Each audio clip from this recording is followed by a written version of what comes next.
جو آپ نے فرمائی ہے یہ سچ فرمایا ہے. اسی لیے تو موجودہ عبوری وزیر اعظم انوار الحق کا کہنا ہے، آج بھی انہوں نے ایک بیان جاری کیا ہے پریس کانفرنس کے سامنے، کہ اس سمگلنگ کو روکنے کے لیے ہماری فوج جو ہے اس کے سپہ سالار کا بہت اہم کردار ہے. تو آپ سمجھتے ہیں کہ اس سیاستدان جو ہیں اس کام میں ناکام دکھائی دیتے ہیں؟ بالکل. دیکھیں سیاست، کیونکہ ہمارے پاکستان میں سیاستدان آپس میں بیٹھ نہیں سکتے. یہ صرف اس وقت آپس میں بیٹھتے ہیں جس کے وقت ان کے اپنے مفاد ہوں. آپ دیکھ لیں قومی اسمبلی میں کوئی بھی بل آئے گا جو ان کی مفاد کا ہوگا، ان کے فائدے کا ہوگا، اس میں اپوزیشن اور حکومت دونوں مل کے بیٹھیں گے اور بل پاس کریں گے. لیکن عوام کے لیے یہ اکٹھے نہیں بیٹھیں گے، عوام کے فائدے کے لیے کبھی بھی اکٹھے نہیں بیٹھیں گے. جس وقت تک یہ اکٹھے نہیں بیٹھیں گے ہمارے مسائل حل نہیں ہوں گے. اور چیف آف آرمی اسٹاف نے جو قدم اٹھایا تھا معیشت کے لیے، بالیسے کے لیے، تو اس پہ بالکل وہ کاربند ہے.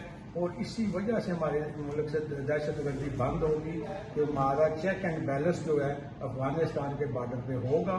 اور جتنے غیر قانونی لوگ پاکستان میں ہیں ان کا انخلاء بہت ضروری ہے. جن کے پاس پیپر موجود ہے وہ رہیں، لیکن جو غیر قانونی آتے ہیں وہ وہاں دہشت گردی کرتے ہیں. ابھی آپ دیکھ لیں کہ جتنے بم دھماکے ہو رہے ہیں، جو کچھ بھی ہو رہا ہے ان کی کڑیاں جو ہے افغانستان سے مل رہی ہیں.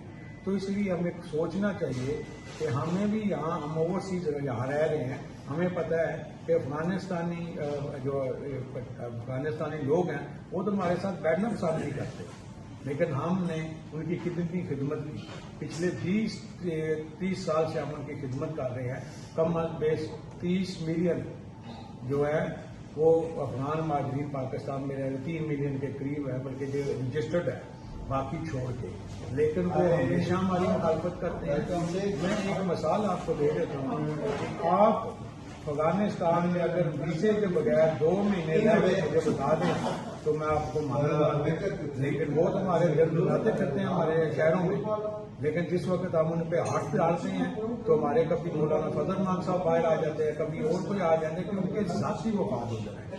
تو ہمیں بالکل اس میں اسٹیبلشمنٹ کا، آرمی کا ہمیں ساتھ دینا چاہیے اور ان لوگوں کو بالکل چیک اینڈ بیلنس کے ذریعے ان کو گورنمنٹ قانونی دائرے اختیار میں لا کر قانون کے مطابق یہ رہے پاکستان میں، اور اس سے ہماری طرف. تو یہ ایک آسان اقدام اٹھایا جا رہا ہے اس وقت، جو 1 ملین افغانی جو ہیں ان کو تاریخ دے دیا ہے کہ اس تاریخ تک پاکستان سے چلے جائیں، کیونکہ نہ ان کے پاس ویزا ہے نہ کوئی اور رجسٹرڈ کاغذات ہیں. تو اب کچھ لوگ جا بھی رہے ہیں. تو یہ لوگ جو جائیں گے تو میرا خیال ہے کہ یہ جو دہشت گردی ہے اس میں کمی آ جائے گی. لیکن میں صاحب یہ تو 100% ہے کہ جس وقت یہ لوگ چلے جائیں گے جو غیر قانونی رہ رہے ہیں، غیر قانونی، اس سے دہشت گردی میں بھی کمی آئے گی.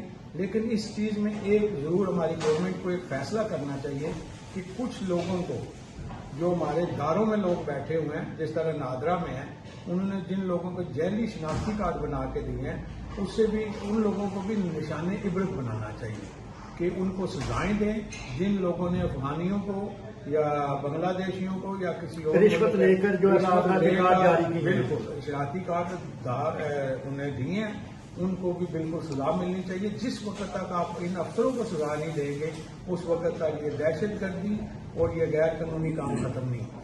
اس کے لیے ضروری ہے کہ انہیں سزا دی جائے. شکریہ جناب راجہ فراز صاحب، آپ بہت پیاری اور اچھی اور معلوماتی گفتگو سننے والوں تک پہنچا رہے ہیں. آپ کاروباری ہیں اور سوشل ورکر ہیں. میں نے ایک عالمی رپورٹ پڑھی ہے، اس میں انکشاف کیا ہے ان کے نمائندے نے اسلام آباد سے کہ پاکستان میں جاگیردار، زمیندار، ابھی آپ نے اپنی گفتگو میں بھی فرمایا اشرافیہ جو ہے وہ ٹیکس نہیں دیتی. غریب آدمی ماچس کی ڈبیاں بھی اگر خریدے، رپورٹر نے بتایا ہے کہ اگر وہ 300 کروڑ کا کوئی چیز پاکستان میں خریدتا ہے، عالمی میڈیا کے رپورٹر نے بتایا ہے، تو 40% وہ غریب آدمی خریدنے والا حکومت کو 40% 300 روپے کی چیز کے اوپر 40 روپے جو ہے وہ ٹیکس دیتا ہے. بالکل آپ کی بات. اور امیر آدمی ٹیکس نہیں دیتا. اور اسی حوالے سے میں بات کو آگے لے کر جا رہا ہوں. سوال میرا یہ ہے، آپ اس کو تفصیل سے بتائیے گا سننے والے تاکہ جان سکیں، کیونکہ پاکستان کا میڈیا ایسی بات نہیں کرتا. یہ عالمی میڈیا بات کرتا ہے کیونکہ انہوں نے ان کے نمائندے جو ہیں وہ ان کے غیر جانبدار ہوتے ہیں. انہوں نے بتایا ہے کہ پاکستان کے اندر ایک زمیندار، ایک جاگیردار، سرمایہ دار، فیکٹری آنر، امپورٹ ایکسپورٹ کا جو کاروبار کرتا ہے وہ 303 کروڑ روپیہ سالانہ اس کی آمدن ہے. تو 6,000 روپیہ اس نے بتایا ہے کہ یہ 6,000 ٹیکس دیتا ہے، جبکہ غریب آدمی صابن کی ڈبی بھی اگر خریدے اس کے اوپر بھی ٹیکس ہے. تو اس بلا کے اوپر قابو کس طرح پایا جائے گا اور کون قابو پائے گا؟ جی دیکھیے، سب سے پہلی بات تو یہ ہے کہ پاکستان 1947 کے بعد جس دن سے بنا ہے جی، اس دن سے یہ ایک ایسی اشرفیہ ہمارے اوپر بٹھا دی گئی ہے کہ جو ہر اپنے مطلب کا فائدہ دیکھتے ہیں. آج بھی ہمارے ملک میں وہی انگریز کا قانون چلتا ہے.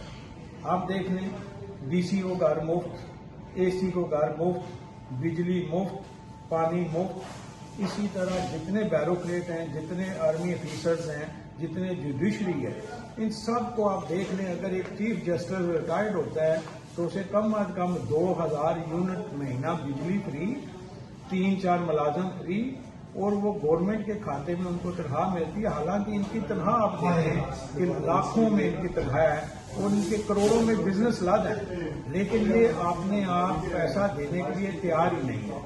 پہلے تو گورنمنٹ کو یہ چاہیے، جس طرح ابھی یہ دیکھ رہے ہیں کہ ابھی نگران حکومت ہے، ان کو اختیارات بھی مل چکے ہیں کہ یہ اکانومی کے حوالے سے تبدیلی کر سکتے ہیں، اور ان کے پیچھے اسٹیبلشمنٹ ان کے بالکل ساتھ ہے.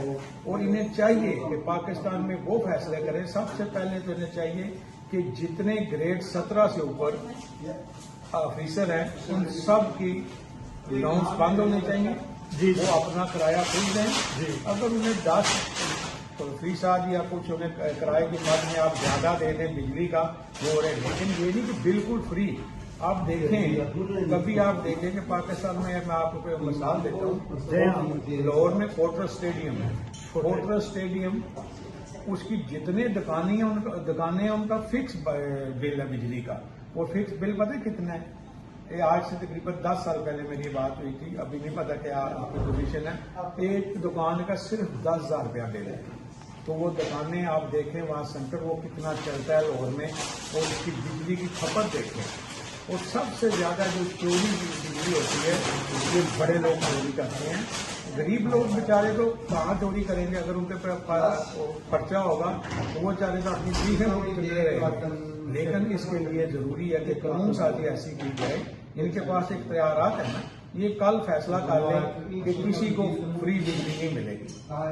جو آفیسر ہیں یا اگر ان کا کوئی پیمنٹ کرے انہیں دے دیں، رعایت دے دیں بلوں میں. یہی کریں کہ 17,000 18,000 ان کا اپنا وہ ان کے رینک کے مطابق انہیں جو بینیفٹ انہیں ٹوٹل فری نہیں ہونی چاہیے. ٹوٹل فری بجلی نہیں ہونی چاہیے.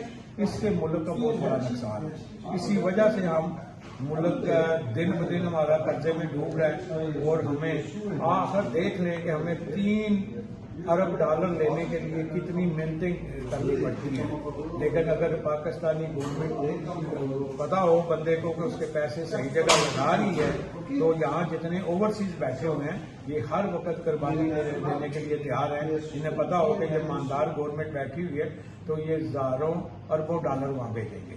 لیکن اگر یہ یقین ہو کہ وہاں حکمران ہمارے جو ہے وہ ایمانداری سے کام کرتے ہیں. کیا آپ سمجھتے ہیں کہ اس کی وجہ جو پاکستان کے کچھ لوگ ایجنٹ جو ہیں وہ عمرے کا ٹکٹ، عمرے کا ویزا لگوا کر گروپ کی صورت میں پاکستانیوں کو ایران، عراق اور سعودی عرب بھیک مانگنے کے لیے بھیج رہے ہیں؟ اور باقاعدہ سعودی عرب کی حکومت، عراق کی حکومت اور ایران کی حکومت جو ہے انہوں نے رپورٹ تیار کر کے دی ہے کہ پاکستان سے لوگ یہاں پر اسپیشل جھوٹے فقیر بن کر بھیک مانگنے کے لیے آتے ہیں. خدا را یہ زیارتوں کے نام پر، کوئی عمرے کے نام پر، کیونکہ یہ تینوں جگہ جو ہیں یہ زیارتوں کی ہیں، یہ مقدس جگہ ہیں. یہاں وہ ہستیاں ہیں جن کو اللہ تعالیٰ نے جنت الفردوس ان کے لیے مقرر کی ہے، اور یہ وہاں جا کر بھیک مانگتے ہیں. اور تینوں ملکوں کی حکومت سعودی عرب، عراق اور ایران نے انہوں نے کہا زیارتوں کے نام پر یہ لوگ آ کر بھیک مانگتے ہیں تو حکومت پاکستان ان کو کنٹرول کرے.